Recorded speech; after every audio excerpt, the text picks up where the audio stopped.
जय मसीह की।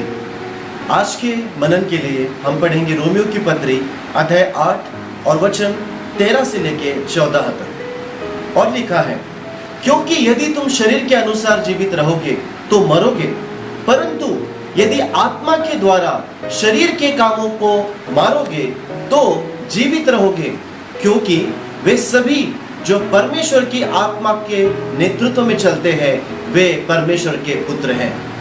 मेरे प्रिय भाई और बहनों, यदि आप एक विश्वासी हैं तो आपको पवित्र आत्मा से बपतिस्मा दिया गया है।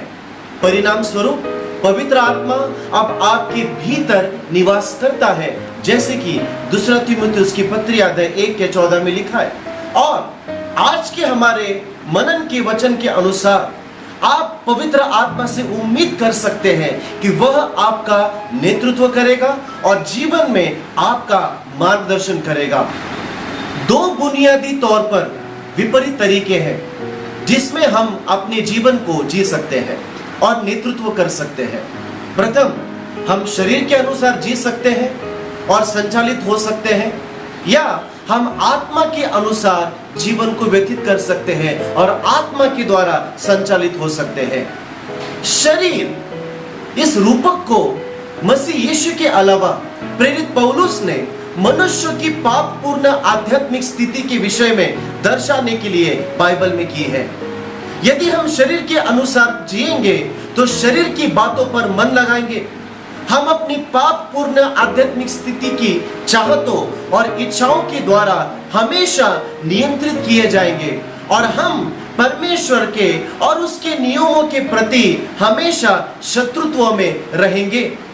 इस मार्ग का अनुसरण करने से हमारी मृत्यु हो जाती है। दूसरी ओर, यदि हम आत्मा के अनुसार जीवन जीते हैं तो हम अपना मन आत्मा की बातों की ओर लगाते हैं, जैसे कि रोमियो की पत्री अध्याय 8 के 5 में लिखा है। हम आत्मा के द्वारा प्रभु के साथ शांति और उसके नियमों का पालन करने के संबंध में हमेशा नेतृत्व में या नियंत्रण में रहेंगे और इस मार्ग का अनुसरण और परिणाम जीवन की प्राप्ति होगा, वरन भरपूर जीवन परमेश्वर हमें देगा। एक विश्वासी होने के नाते हमारे भीतर पवित्र आत्मा है। भले ही पवित्र आत्मा हमारा मार्गदर्शन करने के लिए है, परंतु हम हमेशा पवित्र आत्मा के द्वारा नहीं चलाए चलते। हम कभी कभी अपने शरीर के अनुसार चलते। पवित्र आत्मा क्या हमसे कहना चाहता है, यह जानने के लिए समय निकालने के बजाय हम जल्दबाजी और आवेगपूर्ण पुरानी पापपूर्ण आध्यात्मिक स्थिति की गुमराह इच्छाओं में और योजनाओं के अनुसार आगे बढ़ने का प्रयास करते हैं और हमें अपने जीवन में इसका परिणाम भुगतना पड़ता है। जब निर्णय लिया जाना चाहिए, जब दुविधा सामने आती है या जब संकट बीमारी आती है, तो शरीर की जल्दबाजी और आवेग की विरोध करें और उस मार्गदर्शन के लिए प्रार्थना करें कि हम प्रभु की उपस्थिति में अधिक समय बिताएंगे और आत्मा के चलाए जाने को हम प्रायोरिटी या प्राथमिकता देंगे। हमें प्रभु के सामने शांत होने की आवश्यकता है। हमें अपने भीतर गहराई से झांकने की आवश्यकता है और पवित्र आत्मा जो हमें प्रकट करेगा उसके लिए हमें तैयार रहना है।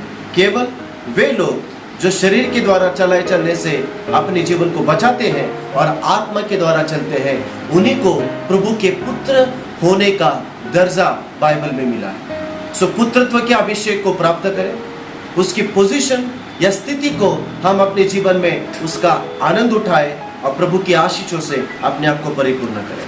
प्रभु आपको आशीष दे। आमीन।